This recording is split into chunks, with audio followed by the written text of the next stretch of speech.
Don't forget to act grateful when we surprise you. My sister snickered over the phone, not realizing I was on the extension. Dad's voice slid in dry as dust. She'll smile or she's out. Simple. Mom chuckled. Perfect. Everyone will be there to see it. A small, shaking breath lodged behind my ribs. My palms went cold like they'd been dipped in December rain. I thought about every time I'd washed dishes while they toasted someone else, every time my name was a prop, never a person, the kind of ache that makes your teeth meet too hard like the only thing holding you together is bite pressure. Hi everyone. My name is Haven Lark. I don't tell stories to be believed. I tell them to be felt. A week before Christmas, I overheard my family plan to humiliate me in front of everyone and then throw me out. So I changed my plans. I moved silently like a hand turning off a lamp. Vendors rerouted. Calls made at midnight. One list for what I owed them, one longer list for what they owed me. On December 24th, Mom called, sugar in her tone. Where are you? I laughed, soft and flat. Don't wait for me or the catering. In the kitchen, the clock clicked like tiny hammers. Outside, the air smelled of chimney smoke and tangerine peels. I opened the window and let the cold climb in. Steadied me.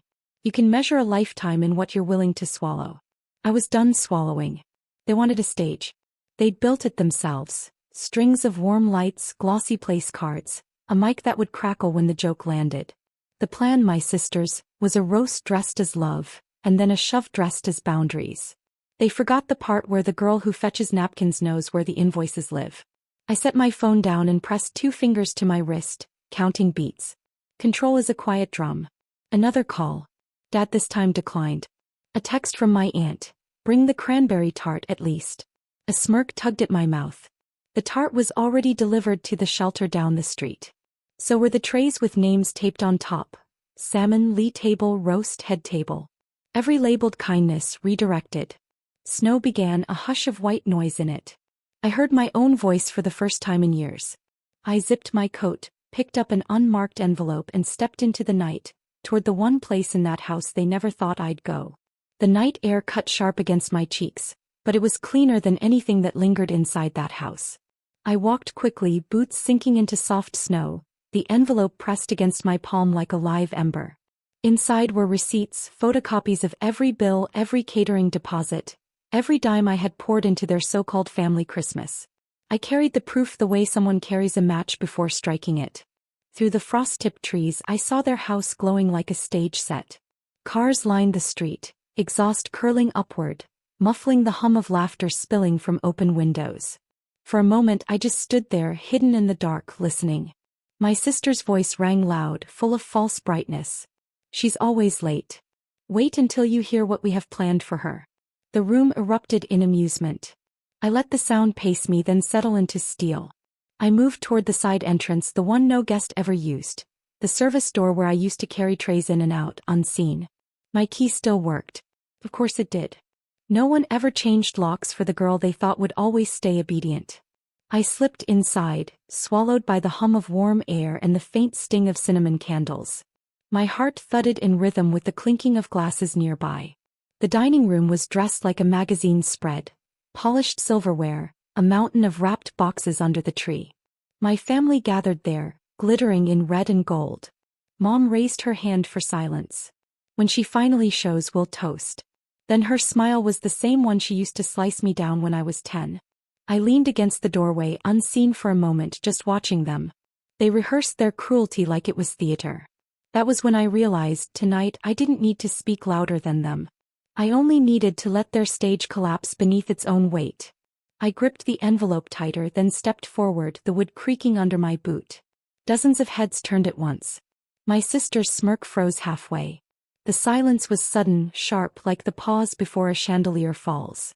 Every pair of eyes latched onto me as if I had broken the spell. I didn't rush. I let the silence grow long enough to make someone shift uncomfortably in their chair. My sister was the first to speak, her voice pitched high, dripping with the confidence of someone who thought she'd already won. Well, look who finally decided to show up. She sneered. Don't worry, everyone. We saved the best joke for last. A few cousins chuckled nervously, waiting for the cue to laugh harder. But something about the way I stood, coat still on, snow melting at my boots, kept them from going too far. I tilted my head slightly. Funny, I said softly. That's exactly what I came here to say. Dad's brow furrowed. What's that supposed to mean? His voice carried authority, but I saw the faint twitch in his jaw. I set the envelope on the table nearest to me, sliding it across polished wood until it stopped in front of Mom's champagne flute. Every catering order, every deposit, my money, not yours. I kept the receipts. Tonight's feast already served elsewhere. Hope you brought an appetite for leftovers. A murmur rippled through the room. Mom's hand trembled as she pulled the papers halfway out. My aunt leaned over, whispering, then gasping. My sister's laugh cracked. You're bluffing. She's bluffing. But the truth was inked in bold numbers and signatures. The crowd didn't need my words, just their silence, the way it thickened as realization spread like spilled wine. I stepped closer, letting the glow of the tree light one side of my face, the other swallowed by shadow. You wanted a stage. You built it. But the punchline isn't mine. It's yours. My cousin coughed, uncomfortable. Someone else shifted in their chair. The room tilted, the power sliding away from the center of the table where it had always been. Then the doorbell rang, a sharp, echoing chime. Every head snapped toward the sound, relief sparking in their eyes, as if a guest might rescue them from the weight of what I'd laid bare. But I already knew who was waiting outside. The chime echoed again, long and insistent, until my sister finally barked, "Someone get that." A cousin scurried off, his shoes squeaking on the polished wood. The door opened, and in swept the cold December air, along with 3 men in dark coats, their arms loaded with boxes stamped with a logo no one at that table recognized. Delivery for the Lark family, one of them announced, their voices carried, steady, practiced. Confusion swept the room. Dad stood, chest puffed, trying to reclaim control. We didn't order anything. One of the men set a box squarely on the center of the dining table, right on top of Mom's centerpiece of poinsettias and candles. This is prepaid, signed by Haven Lark. All eyes darted back to me. I didn't flinch. I slipped my gloves off slowly, one finger at a time, letting the silence draw taut. Mom's voice cracked. What is this? Your Christmas dinner, I said, or what's left of it. Everything you thought was yours, rerouted. These, I tapped the box, are tier packages. Tonight the shelters eat like royalty. Gasps scattered the room. My aunt covered her mouth. My cousin muttered something about the salmon. My sister went pale, then red, then pale again. Dad's fist slammed the table, rattling glasses. You ungrateful child. No, my voice cut sharp, colder than his. Not ungrateful. Unpaid, unnoticed, unwanted until you needed a servant. You wanted me humiliated in front of everyone. I swept my gaze across the guests, their curiosity curdling into discomfort. Look closer. The only humiliation here isn't mine. The men in coats tipped their hats and left, snow swirling behind them as the door clicked shut. Silence settled, thick as frost. The smell of extinguished candles stung the air where the boxes had crushed them. My family stared at the unopened package like it was a coffin lid. I let the moment breathe, the weight of truth pressing down. Then, with deliberate calm, I pulled out a single folded card from my pocket, one they hadn't seen yet, and I laid it face down in front of my sister. Her fingers hovered over the card, hesitant for the first time in her life. My sister, who always tore into gifts like a queen impatient for jewels, now looked as if a single touch might scorch her. The guests leaned forward, whispers hissing like restless snakes. She flipped it open. The color drained from her face. This isn't real. Oh, it's real, I said, my voice low but steady. Every invoice, every bill in your name, every charge I let slide while you played princess. The credit cards. They're gone. Canceled the accounts. I let the words drip slowly like melting icicles. Frozen. The murmur grew louder. One uncle squinted at the paper, then at her. Wait. This wedding fund. It's empty. My sister's throat bobbed as she swallowed hard. She tried to laugh, but the sound fractured mid-breath. She's bluffing. She's just jealous. I shook my head. Check your phone. Try swiping tomorrow. Or better yet, ask the florist who called me this morning. Her hands shook as she dug into her clutch, pulling out her phone. The glow of the screen lit her face. One glance, and her lips parted in a silent, broken gasp. Around the table, eyes widened as they caught on. She wasn't bluffing. I wasn't bluffing. Mom clutched Dad's arm, her voice sharp with panic. You let her. No, I cut in, stepping forward, my boots clicking on the wood. You made me. Years of standing in the corner, years of pretending crumbs were enough. Tonight was supposed to be my humiliation. I only mirrored yours back to you. The room had shifted completely now. Guests who came for laughter and spectacle sat stiff, unease flickering in their eyes.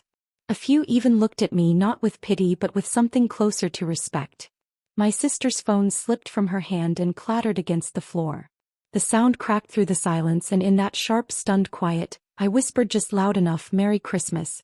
Then I turned toward the staircase because my next move wasn't here at the table. It was upstairs. The stairs creaked under my boots, each step louder than the last. Behind me, voices rose. Mom calling my name, Dad demanding I come back down here right now. But none of them followed. Fear or pride kept them glued to their seats. The hallway smelled faintly of pine and old wood polish. Family portraits lined the walls. Smiling faces in matching sweaters, a gallery of lies. At the end of the hall was my old room, the door still painted in the pale lavender I'd chosen at 12. I pushed it open. Everything was untouched, staged like a museum exhibit. My trophies, my books, even the cracked snow globe I'd begged to keep, all frozen in time like I'd never grown beyond the version of me they preferred. But tucked under my bed, exactly where I'd left it, was the small lockbox no one ever thought to check. The key turned easily. Inside lay a stack of papers neatly folded. Not bills, not receipts this time, but ownership documents, shares of the family business. I'd bought them quietly year after year with the money they never asked about. While they mocked me as the outsider, I became the silent partner they never noticed. I traced the embossed seal with my thumb, my chest steady. Downstairs, laughter had turned brittle, anxious. They still thought the damage ended at dinner. They had no idea the foundation itself was already mine. Footsteps sounded at the base of the stairs, hesitant, light. My sister's voice, trembling now. "Haven, what are you doing up there?" I slipped the papers into my coat pocket and stepped back into the hallway. The tree lights downstairs flickered against the wall, distorted shadows stretching long. "I'm just collecting what was always mine," I called down, my tone calm, almost gentle. Pause. Then her whisper floated back, breaking on the edges of disbelief. "You can't. You wouldn't." But she knew.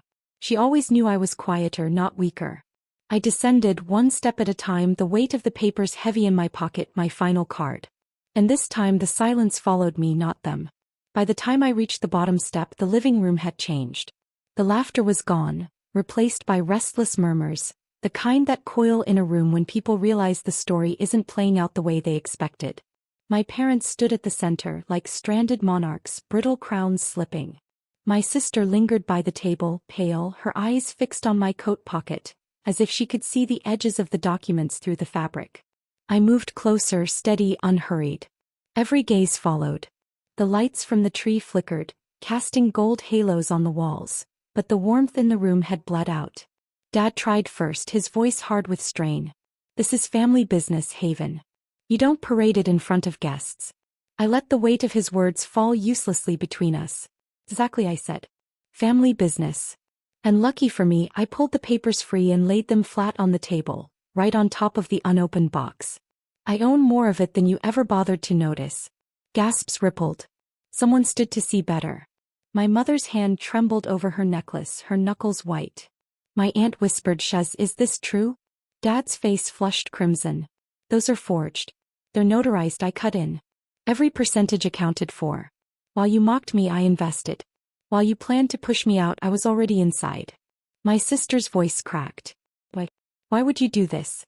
I looked at her, not with hate but with something sharper. "Because you never saw me. You only saw what I could serve. Tonight was supposed to be my ending. Instead, it's your mirror." The room went still, heavy with realization. Guests shifted uneasily, a few glancing toward the door, as if escape might spare them the discomfort of watching a family unravel. I stepped back, sliding the papers into Mom's untouched cranberry glass. "Merry Christmas," I whispered again, this time not bitter but final. And then I turned toward the door, my boots carrying me through the cold draft of truth that now clung to every corner of that house. The front door groaned as I pulled it open, and for a breath the house clung to me. Warmth, chatter, the faint sting of pine candles. But it wasn't mine. It never had been. Snow swept in, curling around my ankles, reminding me the night was wide and waiting. Behind me voices rose, desperate. My mother's strained call, Haven, wait. We can talk. My father's bark, brittle with pride. You'll regret this stunt. My sister's plea, fragile, breaking. Please don't leave it like this. I paused on the threshold, one hand on the frame. For the first time I wasn't trembling. Their words didn't pierce. They slid off me like snow melting on a window pane.